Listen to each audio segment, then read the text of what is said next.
اعوذ باللہ من الشیطان الرجیم، بسم اللہ الرحمن الرحیم۔ آج ہم جماعت داہم کی نظم نمبر 5 کیسان کی تشریح کریں گے۔ اس نظم کے شاعر کا نام شبیر حسن خان، جو اپنا تخلص یوز کرتے ہیں جوش ملی آبادی۔ ہم اس نظم کا پہلا شعر دیکھتے ہیں۔ جھٹپٹے کا نرم رو دریا، شفق کا اضطراب، کھیتیاں میدان خاموشی غروب آفتاب۔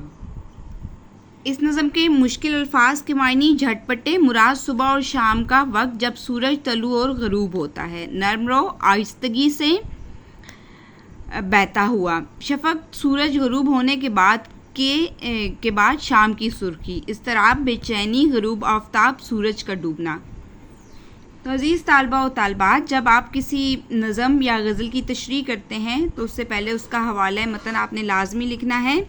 جیسے اگر آپ کو کیسان نظم سے کسی شعر کی تشریح آ جاتی ہے تو آپ نے پہلے حوالہ متن لازمی لکھنا ہے کہ یہ اشعار جو ہیں وہ کیسان نظم سے لیے گئے ہیں، جس کے شاعر کا نام جوش ملی آبادی ہے۔ پھر آپ شاعر کا تھوڑا سا حوالہ بیان کریں گے۔ جوش ملی آبادی کو شاعر انقلاب کہا جاتا ہے۔ ان کے کلام میں زور و شور گھن گرج چمک، گرج یعنی کہ زور و شور، گھن گرج مراد بجلی کی کڑک کی جیسے آواز ہوتی ہے، زوردار آواز پائی جاتی ہے، تو ان کے کلام میں بھی زور و شور کی گھن گرج ہے۔ وہ فصاحت و بلاغت، فصاحت مراد خوش کلامی اور بلاغت مراد وسیع کلام کے بادشاہ تھے۔ انقلابی خیالات کے علاوہ رومانوی جذبات، رومانوی مراد عشقیہ جذبات، رومانوی جذبات کی عکاسی ہے۔ ان کا کلام مزین ہے۔ ان کے کلام میں مناظر فطرت اور حسن انسانی کو خوبصورت طریقے سے پیش کیا گیا ہے۔ جوش ملی آبادی نے اپنی اس نظم میں بڑی جاندار منظر کشی کی ہے۔ انہوں نے شام کے منظر کو بڑے دلکش انداز میں بیان کیا ہے۔ کہتے ہیں کہ سورج غروب ہو رہا ہے، دن کی روشنی آہستہ آہستہ رات کی تاریکی میں تبدیل ہو رہی ہے۔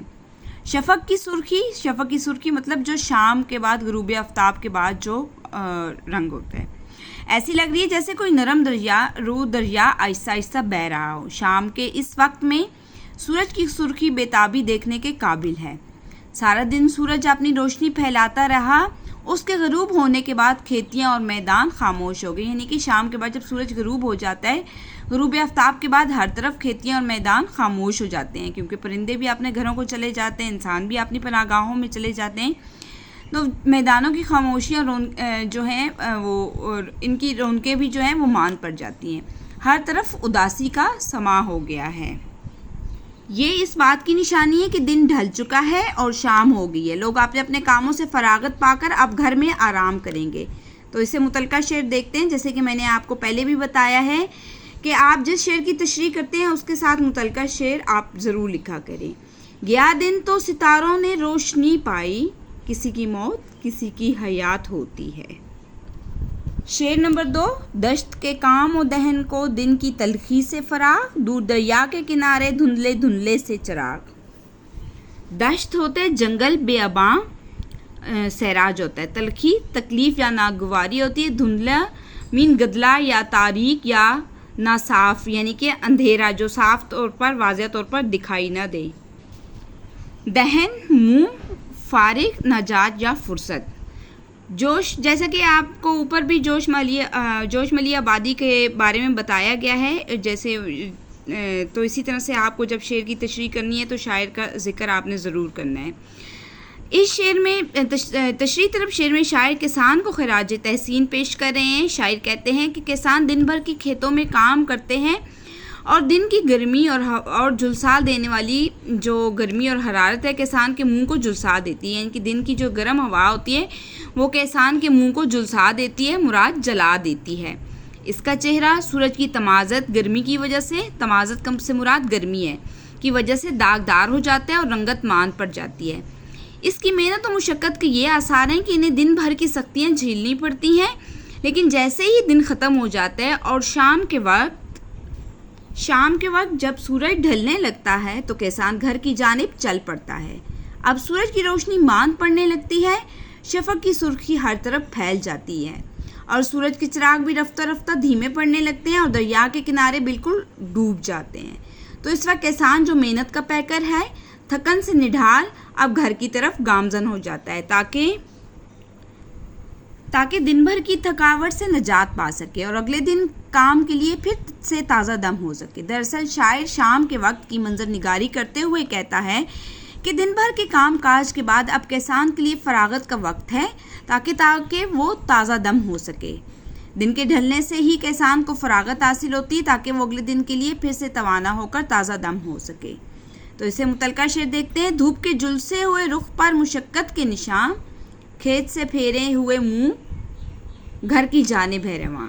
تو کسان جو ہے وہ صبح سے جو کھیتوں میں کام کر رہا ہے، جو دن کی گرم ہوا جو ہے جو اس کے چہرے کو جھلسا دیتی ہے، شام کے وقت وہ تھک ہار کر اگلے دن کے لیے تازہ دم ہونے کے لیے گھر کی طرف رواں دواں ہو جاتا ہے تاکہ وہ اگلے دن کے لیے مزید توانائی حاصل کر کے تازہ دم ہو سکے اور دوبارہ کھیتوں میں آ سکے۔ زیر لب ارض و سما میں باہمی گفت و شنود، مشعلِ گردوں کے بجھ جانے سے ایک ہلکا سا دور۔ زیر لب اس کے معنی ہے منہ ہی منہ میں آہستگی سے، باہمی آپس میں، ارض و سما آسمان و زمین پوری کائنات، گفت و شنید بات کہنا اور سننا، مشعلِ گردوں آسمان کی روشنی۔ جوش ملی آبادی نے غروب آفتاب یعنی کہ شام کے وقت کی منظر نگاری کی ہے کہ دن جانے کی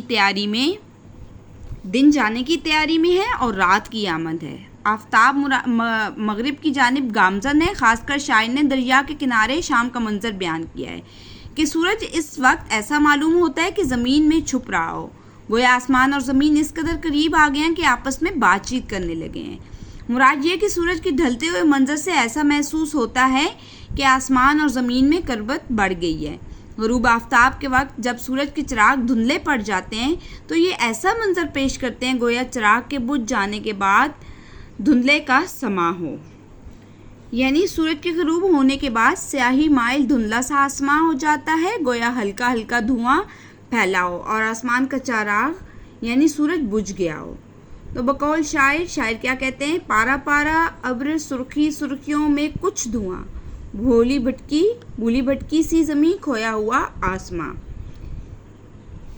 جوش ملی آبادی کو چونکہ زبان بیاں پر ماہرانہ دسترس حاصل ہے، الفاظ و تراکیب پر بھی قدرت حاصل تھی، رومانوی شاعری کا ان کو امتیاز تھا۔ ان کی تمام فکری و فنی خوبیاں اس شعر میں واضح ہیں اور یہ نظم رومانوی شاعری کی عمدہ مثال ہے جس میں شاعر نے شام کے منظر کی خوبصورت انداز میں منظر کشی کی ہے کہ کسان کس طرح صبح کے وقت جو ہے کھیتوں میں کام کر کے شام جیسے ہی غروب آفتاب کا وقت ہوتا ہے، ہر طرف اندھیرا چھا جاتا ہے، خاموشی ہوتی ہے، تو کسان کھیتوں کو چھوڑ کر گھر کی طرف گامزن ہو جاتا ہے۔